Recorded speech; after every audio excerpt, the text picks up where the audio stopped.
एक छोटे से गांव में एक घमंडी व्यक्ति रहता था। उसका नाम रामू था। वह हमेशा अपने आप को दूसरों से बेहतर समझता था और दूसरों की मदद करने से कतराता था। रामू के पास एक बड़ा घर और जमीनें थीं, लेकिन वह कभी भी किसी को अपने पास आने का मौका नहीं देता था। वह हमेशा यही कहता था, मेरे पास जो कुछ भी है वह मेरे कड़े परिश्रम का फल है और मुझे किसी से मदद की आवश्यकता नहीं है। एक दिन गांव में एक बड़ी बारिश आई। नदियां उफान पर थीं और गांव का मुख्य रास्ता जलमग्न हो गया था।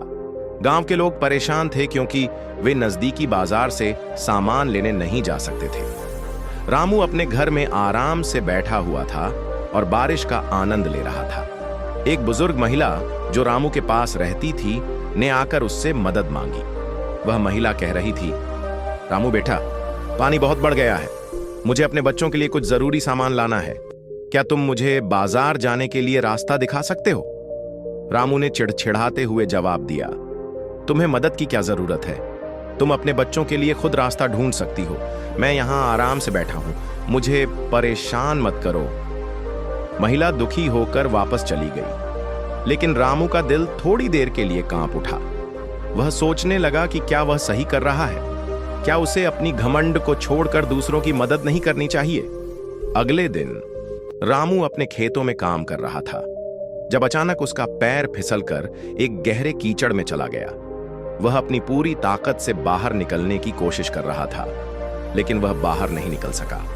उसकी आवाज सुनकर वही बुजुर्ग महिला आई और बिना सोचे समझे उसे कीचड़ से बाहर खींच लिया। रामू ने शर्मिंदगी के साथ धन्यवाद कहा और उसे महसूस हुआ कि जिस घमंड में वह जी रहा था वह उसकी सबसे बड़ी कमजोरी थी। रामू ने उस दिन के बाद से अपने दिल से घमंड को निकाल दिया और दूसरों की मदद करना शुरू कर दिया।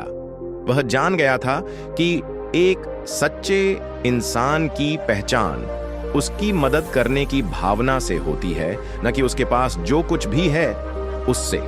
इस कहानी से हमें यह सीखने को मिलता है कि घमंड इंसान को दूसरों से अलग कर देता है, जबकि एक सच्चा इंसान हमेशा दूसरों की मदद करता है और सच्चाई को समझता है।